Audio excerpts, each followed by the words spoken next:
Opa! Que bom receber você por aqui! Espero que este audiolivro te ajude no seu processo de expansão de consciência. E se você conhece alguém que possa gostar desse tipo de conteúdo, compartilhe com essa pessoa, se inscreva no meu canal, me ajude a expandir essa corrente de luz.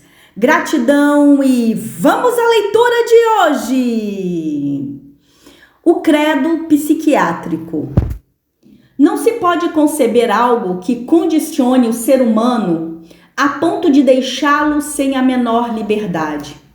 Por isso, um resíduo de liberdade, por mais limitado que seja, ainda resta à pessoa em caso de neurose ou mesmo de psicose. Na verdade, o mais íntimo cerne da personalidade de um paciente nem é tocado pela psicose.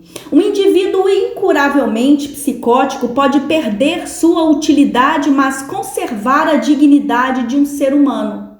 Este é meu credo psiquiátrico. Sem ele, para mim, não valeria a pena ser psiquiatra.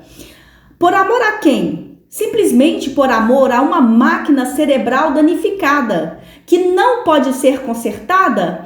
Se o paciente não fosse categoricamente algo mais do que isso, a eutanásia estaria justificada. Rehumanizando a psiquiatria.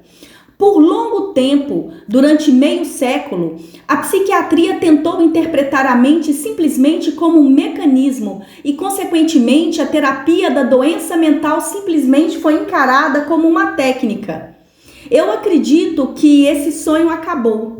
O que está despontando agora no horizonte não são os contornos de uma medicina psicologizada, mas antes de uma psiquiatria humanizada. Um médico, entretanto, que continuasse entendendo o seu próprio papel, principalmente como o de um técnico, confessaria que não vê em seu paciente mais do que uma máquina, em vez de enxergar o ser humano que está por trás da doença. O ser humano não é uma coisa, entre outras coisas se determinam mutuamente, mas o ser humano, em última análise, se determina a si mesmo. Aquilo que ele se torna dentro dos limites dos seus dons e do meio ambiente, é ele que faz de si mesmo. No campo de concentração, por exemplo, nesse laboratório vivo e campo de testes que ele foi, observamos e testemunhamos alguns dos nossos companheiros se portarem como porcos, ao passo que outros agiram como se fossem santos. A pessoa humana tem dentro de si ambas as potencialidades. Qual ser concretizada depende de decisões e não de condições.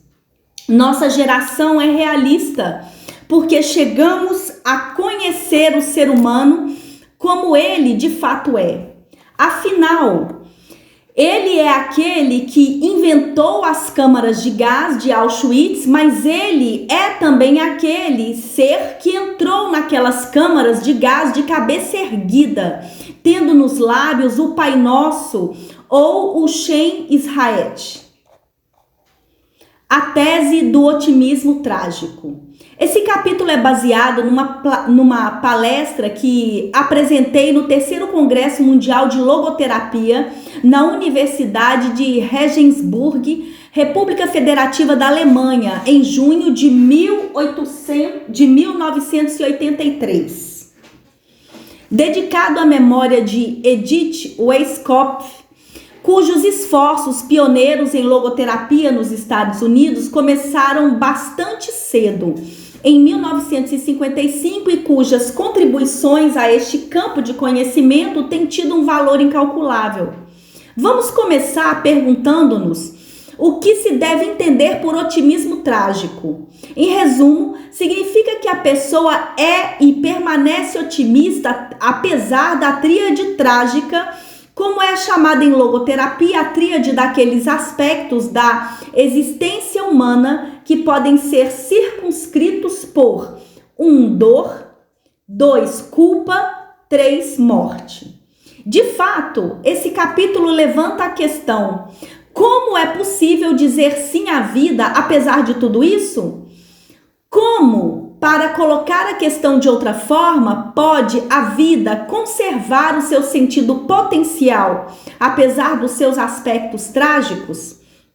No final das contas, dizer sim à vida, apesar de tudo, para usar o título de um livro meu em alemão, pressupõe que a vida potencialmente tem um sentido em quaisquer circunstâncias, mesmo nas mais miseráveis. E isso, por sua vez, pressupõe a capacidade humana de transformar criativamente os aspectos negativos da vida em algo positivo ou construtivo. Em outras palavras, o que importa é tirar o melhor de cada situação dada. O melhor, no entanto, é o que em latim se chama de optimum. Daí o motivo porque falo de um otimismo trágico, isso é, um otimismo diante da tragédia e tendo em vista o potencial humano que nos seus melhores aspectos sempre permite: 1. Transformar o sofrimento numa conquista e numa realização humana.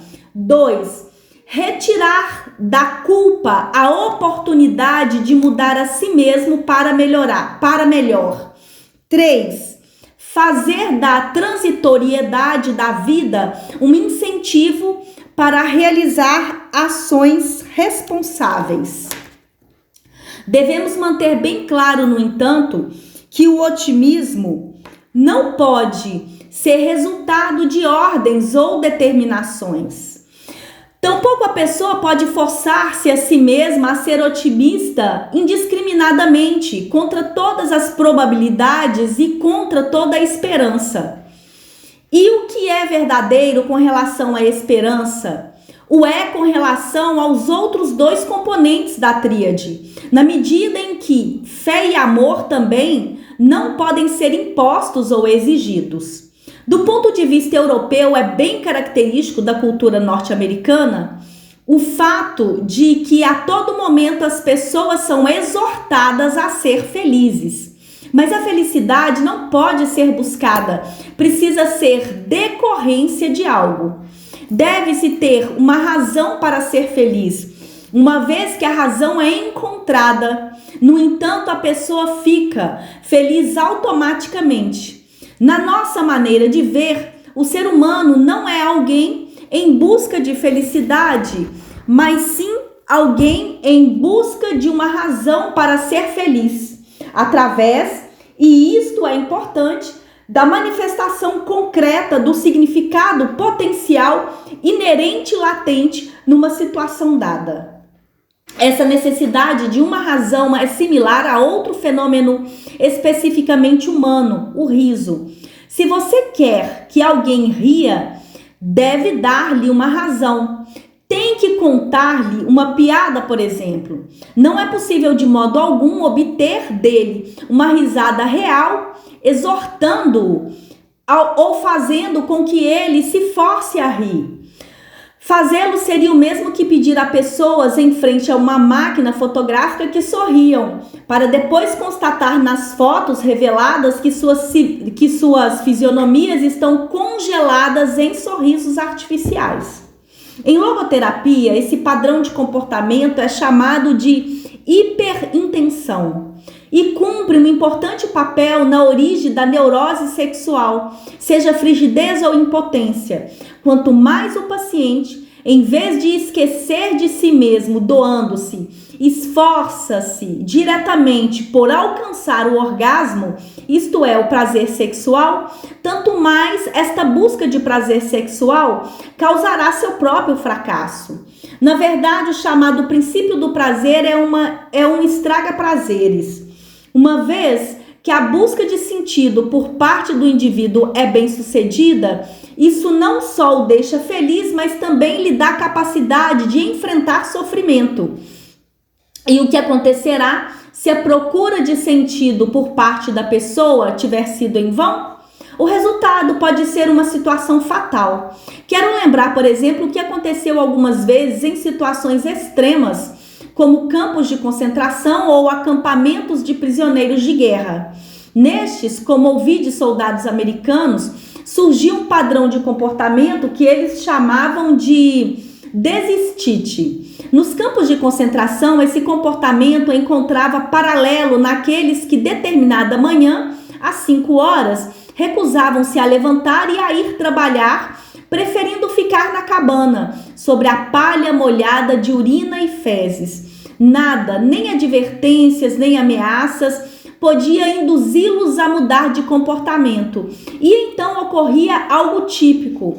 Puxavam um cigarro do fundo de um bolso qualquer, onde o haviam guardado e começavam a fumar. Naquele momento, nós sabíamos que durante as próximas 48 horas, iríamos observá-los morrer. A percepção de sentido havia desaparecido e, consequentemente, a busca do prazer imediato havia tomado as rédeas. Porventura, isso não nos lembra de uma situação paralela com que nos confrontamos todos os dias? Penso naqueles jovens em escala mundial que se referem a si mesmo como geração sem futuro. Sem dúvida, não é apenas ao cigarro que eles apelam e às drogas. Na verdade, o consumo de drogas é apenas um aspecto de um fenômeno de massas mais geral, a saber, sentimento de falta de sentido que resulta de uma frustração das nossas necessidades existenciais, o que, por sua vez, se transformou num fenômeno universal das nossas sociedades industriais. Hoje não são apenas os logoterapeutas que afirmam que o sentimento de falta de sentido cumpre um papel sempre crescente na etiologia da neurose.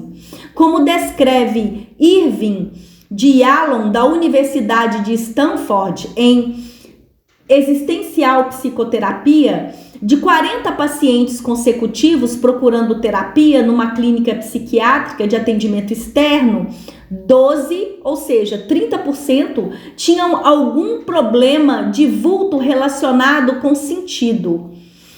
Segundo dados de autoavaliação, testemunhos de terapeutas ou julgamentos independentes, milhares de quilômetros a leste de Palo Alto, a situação difere por apenas 1%. As últimas estatísticas pertinentes indicam que em Viena, 29% da população afirma que falta sentido e significado em suas vidas.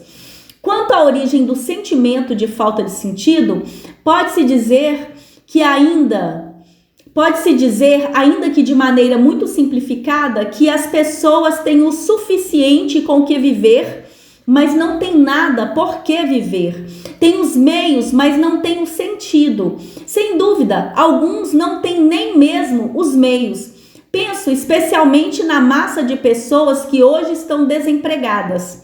50 anos atrás, publiquei um estudo sobre um tipo específico de depressão que havia diagnosticado em casos de pacientes jovens sofrendo do que eu chamava de neurose de desemprego, e consegui demonstrar que essa neurose tinha realmente a sua origem numa dupla identificação errônea. Estar sem emprego era considerado o mesmo que ser inútil, e ser inútil era considerado o mesmo que levar uma vida sem sentido. Consequentemente, sempre que eu conseguia persuadir os pacientes a trabalhar voluntariamente em organizações de jovens, educação de adultos, bibliotecas públicas e atividades similares, em outras palavras, quando preenchiam o seu abundante tempo livre com alguma atividade não remunerada, mas significativa e portadora de um sentido, a sua depressão desaparecia. Embora a sua situação econômica não houvesse mudado e a sua fome continuasse a mesma, a verdade é que o ser humano não vive apenas de bem-estar. O lado da neurose de desemprego desencadeia pela situação socioeconômica do indivíduo. Ao lado da neurose de desemprego, desencadeada pela situação socioeconômica do indivíduo, há outros tipos de depressão atribuíveis a condições psicodinâmicas ou bioquímicas. Consequentemente, são indicadas, conforme o caso, a psicoterapia e a farmacoterapia. No que tange ao sentimento de falta de sentido, no entanto, não devemos esquecer que em si ele não é uma questão de patologia. Mais do que ser sinal e sintoma de uma neurose, eu diria que é a prova da humanidade da pessoa. Mas embora não seja causado por nada patológico, esse sentimento bem pode causar uma reação patológica. Em outras palavras, é potencialmente patogênico. Pensamos na síndrome neurótica de massa tão presente na jovem geração. A ampla evidência empírica de que as 3 facetas desta síndrome, depressão, agressão, dependência de drogas, são devidas ao que se chama em logoterapia o vazio existencial, um sentimento de vacuidade e de falta de sentido. Não é necessário dizer que nem todo caso de depressão pode ser atribuído a um sentimento de falta de sentido. Tampouco tirar a própria vida, a que a depressão às vezes leva a pessoa, sempre é resultado de um vazio existencial. Contudo, mesmo que todo e qualquer caso de tirar a vida não tenha sido levado a cabo por causa de um sentimento de falta de sentido, é bem possível que o impulso de tirar a vida tivesse sido superado se a pessoa tivesse estado consciente de algum sentido e propósito pelos quais valesse a pena viver. Se, portanto, uma forte percepção de sentido cumpre um papel decisivo na prevenção àqueles que tiram a própria vida, como intervir nos casos em que há risco que isso aconteça? Quando jovem, passei 4 anos como médico no maior hospital estatal da Áustria, onde estava encarregado do pavilhão de pacientes em depressão profunda. A maior parte dele havia sido admitida depois desse tipo de tentativa de tirar a vida. Certa vez calculei que cheguei a tratar cerca de 12.000 pacientes durante aqueles 4 anos. Acumulei então um bom acervo de experiências do qual ainda faço uso sempre que sou confrontado com alguém que tem essas tendências. Costumo explicar a tal pessoa que os pacientes repetidamente me contam como estão felizes pelo fato de não terem conseguido matar-se. Semanas, meses, anos mais tarde, dizem-me eles, descobriram que havia uma solução para seus problemas, uma resposta à sua pergunta, um sentido para suas vidas, mesmo que a chance de que as coisas melhorem seja apenas 1 em 1000. Continua minha explicação, que pode garantir que no seu caso isso não acontecerá, mais cedo ou mais tarde. Mas em primeiro lugar, você tem que viver para enxergar o dia em que isto pode acontecer. Precisa sobreviver para ver nascer aquele dia e de agora em diante a responsabilidade da sobrevivência não deixará mais. Com relação ao segundo aspecto da síndrome neurótica de massas, a agressão, desejo citar uma experiência levada a efeito certa vez por Caroline Wood Sheriff. Ela havia tido êxito em criar artificialmente agressões mútuas entre grupos de escoteiros e observou que as agressões só cediam terreno quando os jovens se dedicavam a um objetivo comum, isto é, a tarefa conjunta de empurrar o veículo que trazia comida para o seu acampamento. Eram imediatamente não só desafiados, mas também unidos por um sentido que tinham que realizar. Quanto ao terceiro ponto, dependência de drogas e álcool, lembro das descobertas apresentadas por Anne Murray, que destacou algo evidenciado por testes e estatísticas. 90% dos alcoólicos que ela estudou haviam sofrido de uma falta abismal de sentido na vida. Dos dependentes de drogas estudados por Stanley Krippner, 100% acreditavam que as coisas pareciam sem sentidos. Voltemos agora à questão do sentido em si. Para começar, gostaria de esclarecer que o logoterapeuta se preocupa, em primeiro lugar, com o sentido potencial, inerente e latente em cada situação que uma pessoa enfrenta ao longo da vida. Por conseguinte, não farei aqui elaborações sobre o sentido da vida da pessoa em seu conjunto, embora não negue a existência de tal sentido a longo prazo. Para usar uma analogia, pense num filme que consista em milhares e milhares de fotogramas individuais. Cada um deles vem carregado de sentido e traz um significado, mas o sentido do filme todo não pode ser visto antes que sua última sequência seja mostrada. Não obstante, não podemos entender todo o filme sem ter compreendido antes cada um dos seus componentes, cada uma das imagens individuais. Não será o mesmo com a vida? Será que o significado último da vida não se revela também, quando se revela, só no seu final, a um passo da morte?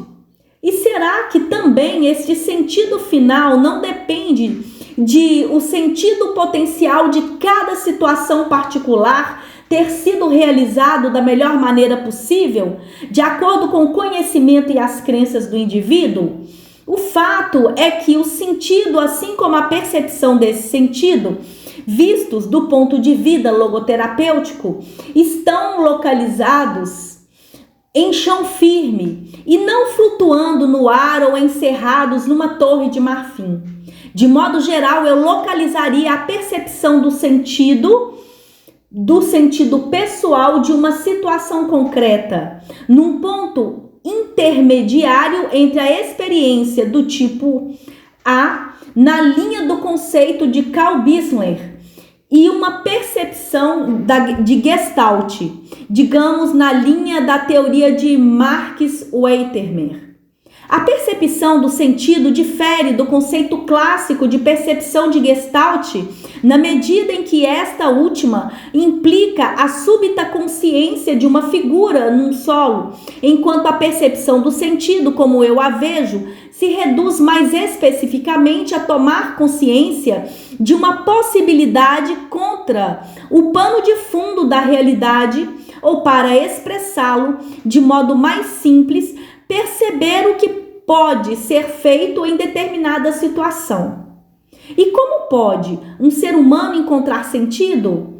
Como Charlotte Burger escreveu, tudo o que podemos fazer é estudar a vida das pessoas que parecem haver encontrado suas respostas às questões em torno das quais gira, em última análise, a vida humana e compará-la com a vida daqueles que não as encontraram.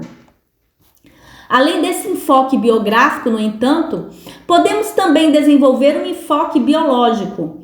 A logoterapia vê a consciência como um fator estimulador que, se necessário, indica a direção em que temos que nos mover em determinada situação da vida. Para levar a cabo tal tarefa, a consciência deve aplicar uma fita métrica à situação enfrentada. A situação deve ser medida e avaliada à luz de um conjunto de critérios e uma hierarquia de valores. Esses valores, no entanto, não podem ser escolhidos e adotados por nós num nível consciente. Constituem algo que nós somos. Eles se cristalizaram no curso da evolução da nossa espécie. Estão fundamentados no nosso passado biológico e é lá que tem suas raízes. Konrad Lorenz pode ter pensado algo parecido quando desenvolveu o conceito de a priori biológico, e quando nós dois discutimos recentemente minha própria visão da origem biológica do processo de avaliação, ele concordou com entusiasmo. De qualquer modo, se existe uma autocompreensão axiológica pré-reflexiva, podemos supor que ela está ancorada em última instância na nossa herança biológica. Como ensina a logoterapia, há 3 caminhos principais através dos quais se pode chegar ao sentido da vida. O primeiro consiste em criar um trabalho ou fazer uma ação. O segundo está em experimentar algo ou encontrar alguém. Em outras palavras, o sentido pode ser encontrado não só no trabalho, mas também no amor. Edith Joelson observou neste contexto que a noção logoterápica de que a experiência pode ter tanto valor quanto a realização prática é terapêutica, porque compensa a nossa ênfase unilateral no mundo externo das realizações, às custas do mundo interno da experiência. O mais importante, no entanto, é o terceiro caminho para o sentido da vida.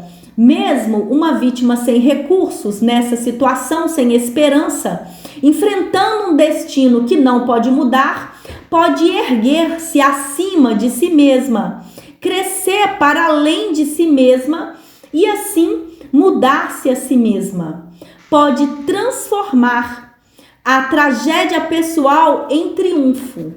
Novamente, Edith Joelson, quem, como mencionado na página 129, certa vez expressou a esperança de que a logoterapia possa ajudar a reagir contra certas tendências pouco sadias na atual cultura dos Estados Unidos, onde o sofredor incurável recebe muito pouca oportunidade de ter orgulho do seu sofrimento e de o considerar enobrecedor, ao invés de degradante, de modo que ele não é só infeliz, mas também tem vergonha de ser infeliz. Durante um quarto de século, dirigiu o departamento neurológico de um hospital de clínica geral e pude testemunhar a capacidade dos meus pacientes de transformar seus sofrimentos em vitórias humanas.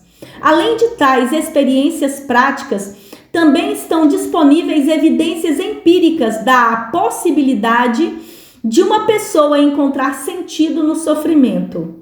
Pesquisadores da Faculdade de Medicina da Universidade de Yale ficaram impressionados pelo número de ex-prisioneiros de guerra do Vietnã que afirmavam explicitamente que, embora sua prisão tivesse sido uma experiência extraordinariamente difícil, com torturas, doenças, fomes e confinamento em celas solitárias, eles, não obstante, se haviam beneficiado com a experiência de crescimento. Mas os argumentos mais poderosos em favor de um otimismo trágico são aqueles que em latim se chamam argumenta ad hominem. Jerry Long, para citar um exemplo, é testemunho vivo do poder desafiador do espírito humano, como se diz em logoterapia. Para citar a texana Gazette, Jerry Long está paralisado do pescoço para baixo desde um acidente que o deixou quadriplégico 3 anos atrás. Tinha 17 anos quando o acidente ocorreu. Hoje, Long consegue usar um pauzinho com a boca para escrever a máquina. Está acompanhando 2 cursos no Community College através de um telefone especial. O intercomunicador permite a Long ouvir e participar das discussões de aula. Também ocupa seu tempo lendo, assistindo televisão e escrevendo. E numa carta que recebi dele, Long escreveu: "Vejo minha vida cheia de sentido e de objetivos. A atitude que adotei naquele dia fatal se transformou no credo da minha vida. Eu quebrei meu pescoço, não quebrei meu ser. Atualmente estou matriculado no meu primeiro curso de psicologia a nível universitário. Acho que minha deficiência só vai aumentar a minha capacidade de ajudar os outros. Sei que, sem o sofrimento, o crescimento que atingi teria sido impossível. Será que isso significa que o sofrimento é indispensável à descoberta de sentido? De modo algum. Insisto apenas em que o sentido está disponível apesar do não através do sofrimento. Desde que, como ressaltado na segunda parte desse livro, o sofrimento seja inevitável. Se for evitável, o que faz sentido é remover a sua causa, porque sofrimento desnecessário é masoquista e não heróico. Por outro lado, mesmo se a pessoa não puder mudar a situação que causa seu sofrimento, pode escolher a sua atitude. Nunca esquecerei uma entrevista a que assisti certa vez na TV austríaca, dada por um cardiologista polonês que durante a Segunda Guerra Mundial ajudou a organizar a revolta do gueto de Varsóvia. Que feito heróico! Exclamou o repórter. Escute, disse calmamente o doutor. Pegar uma arma e atirar não é grande coisa, mas se a SS levar você a uma câmara de gás ou a uma cova coletiva para execução e você não puder fazer nada a respeito, exceto dar seus últimos passos com dignidade, veja bem, isto é o que eu chamo de heroísmo. O heroísmo está na atitude, por assim dizer. Long não havia querido quebrar seu pescoço, mas ele decidiu não deixar-se quebrar a si mesmo por causa do que lhe acontecera. Como vemos, a prioridade permanece com a mudança criativa da situação que nos faz sofrer. Mas realmente superior é o saber como sofrer, quando se faz necessário. E há evidências empíricas de que, literalmente, o homem comum é exatamente da mesma opinião. Pesquisas de opinião pública da Áustria revelaram recentemente que aqueles que atraíam a maior estima e consideração entre a maioria dos entrevistados não eram os grandes artistas, cientistas, estadistas ou esportistas, mas aqueles que eram capazes de atravessar experiências difíceis com suas cabeças erguidas. Ao enfocar o segundo aspecto da tríade trágica, a saber, a culpa, gostaria de partir de um conceito teológico que para mim sempre foi fascinante. Refiro-me ao chamado Mysterium Iniquitatis, que significa, segundo a minha visão, que em última análise um crime permanece inexplicável na medida em que não pode ser completamente investigado em suas origens biológicas, psicológicas e ou sociológicas. Explicar totalmente o crime de alguém seria o mesmo que eliminar sua culpa e vê-lo não como uma pessoa humana livre e responsável, mas como uma máquina a ser consertada. Até os próprios criminosos detestam esse tratamento e preferem ser considerados responsáveis pelo que fizeram. Um preso cumprindo sua sentença numa penitenciária de Illinois mandou-me uma carta na qual lamentava que o criminoso nunca tem uma chance de explicar-se. Ele recebe uma variedade de desculpas entre as quais pode escolher. A sociedade é acusada e, em muitos casos, a acusação é feita contra a vítima. Além disso, quando falei aos presos em San Quentin, disse a eles: vocês são seres humanos como eu e, como tais, tiveram uma liberdade de cometer um crime, de tornar-se culpados. Agora, no entanto, vocês têm a responsabilidade de superar a culpa, erguendo-se acima dela, crescendo para além de vocês mesmos e mudando pessoalmente para melhor. Eles se sentiram compreendidos. E. Frank W., ex-preso, mandou-me um bilhete dizendo que havia começado um grupo de logoterapia para ex-criminosos. Somos 27 e os mais novos estão permanecendo fora da prisão através da força solidária do grupo inicial. Só um voltou e agora já está livre. Quanto ao conceito de culpa coletiva, penso pessoalmente que é totalmente injustificado responsabilizar uma pessoa pelo comportamento de outra ou de um grupo de pessoas. Desde o final da Segunda Guerra Mundial, não canso de argumentar publicamente contra o conceito de culpa coletiva. Às vezes, no entanto, é necessária uma boa quantidade de truques didáticos para afastar as pessoas de suas superstições. Uma mulher norte-americana uma vez me lançou uma crítica. Como é que você consegue escrever livros em alemão se é a língua de Adolf Hitler? Em resposta, perguntei a ela se usava facas em sua cozinha. Quando respondeu que sim, Me mostrei desanimado e chocado e exclamei: como é que você consegue usar facas se tantos assassinos já as usaram para apunhalar e matar suas vítimas? Então ela desistiu de criticar-me por escrever livros em alemão. O terceiro aspecto da tríade trágica diz respeito à morte, porém ele diz respeito à vida também, porque sempre, cada um dos instantes de que a vida é feita, está morrendo e aquele instante nunca mais volta.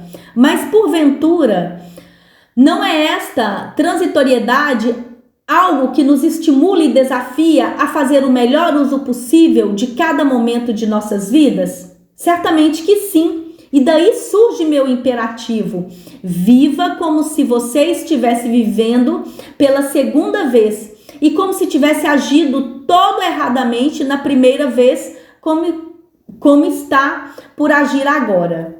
Na verdade, as oportunidades de agir de modo apropriado, as potencialidades para realizar um sentido, são afetadas por irreversibilidade das nossas vidas. Mas também só as potencialidades são afetadas por esse fato, porque tão logo usamos uma oportunidade e realizamos um sentido potencial, isto está feito de uma vez por todas.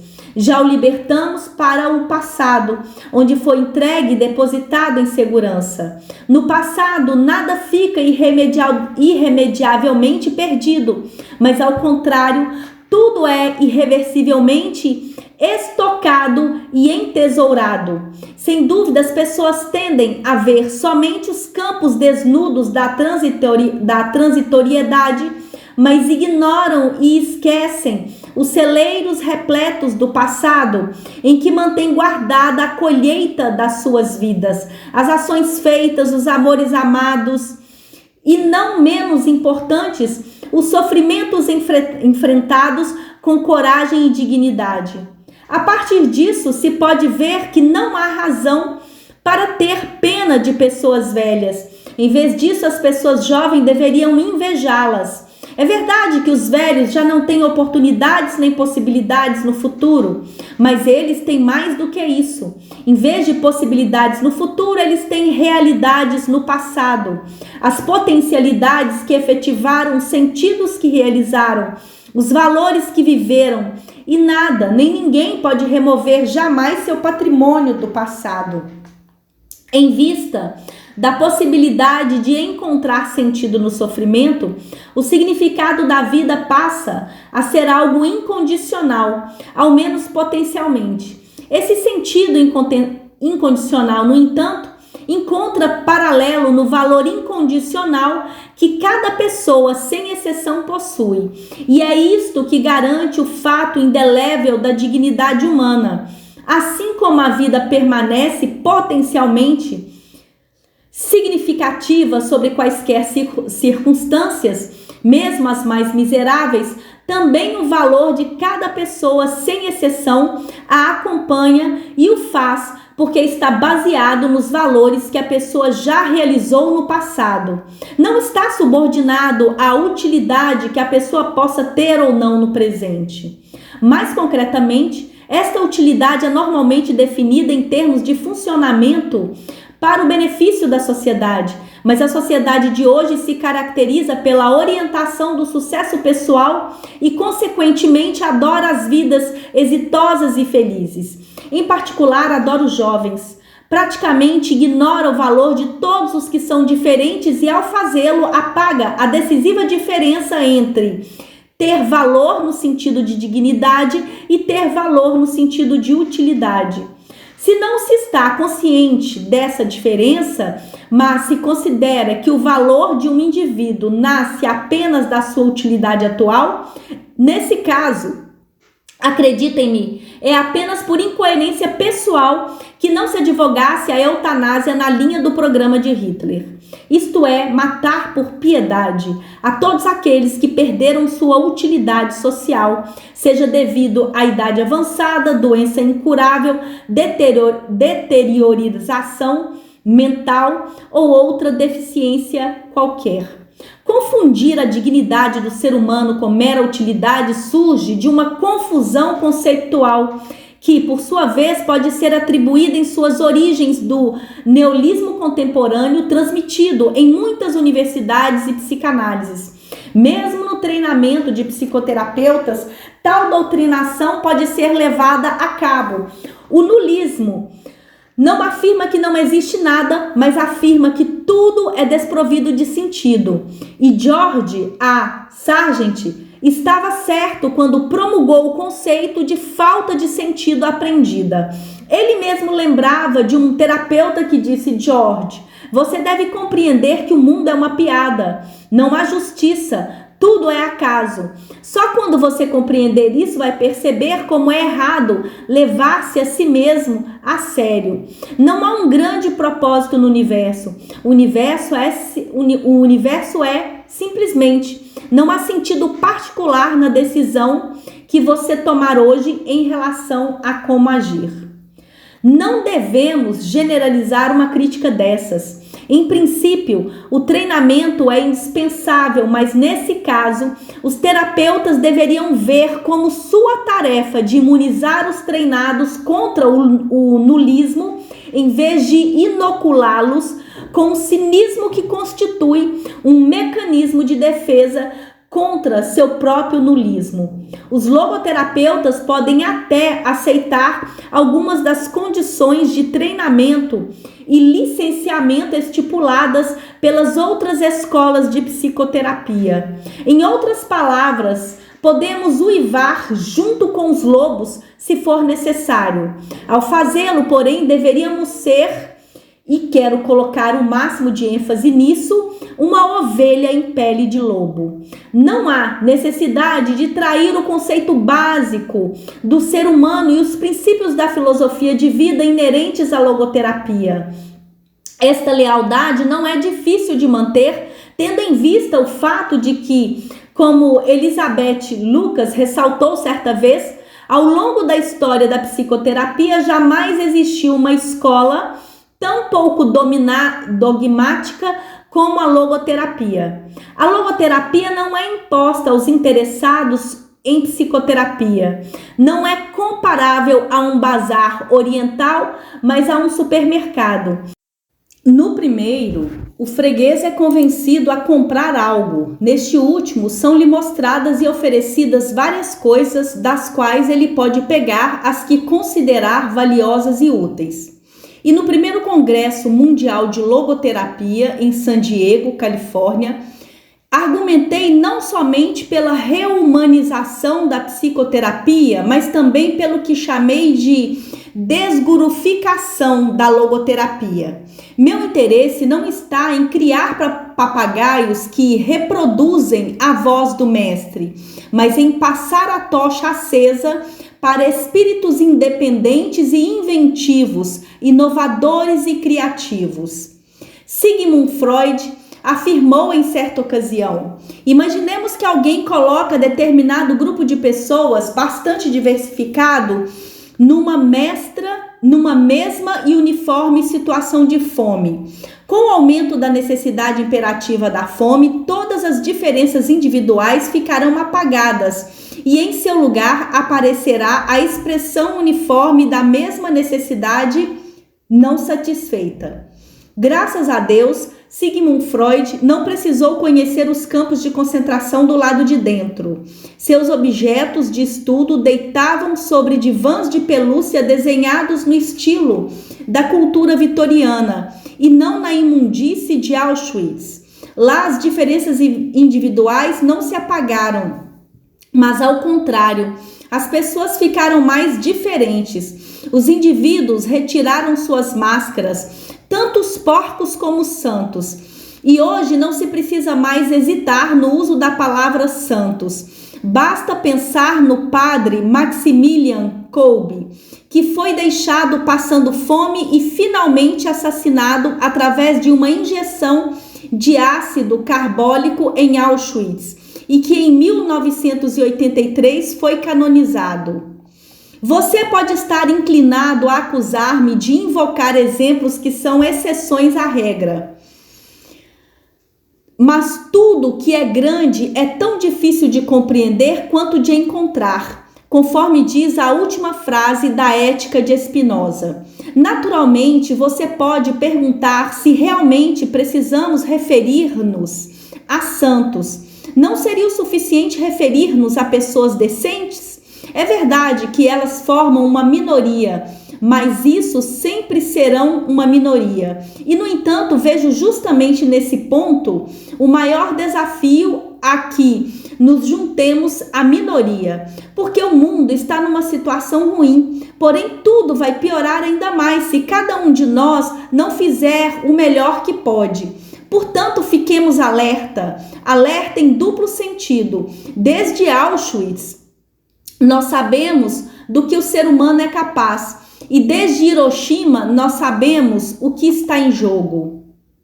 Sobre o autor.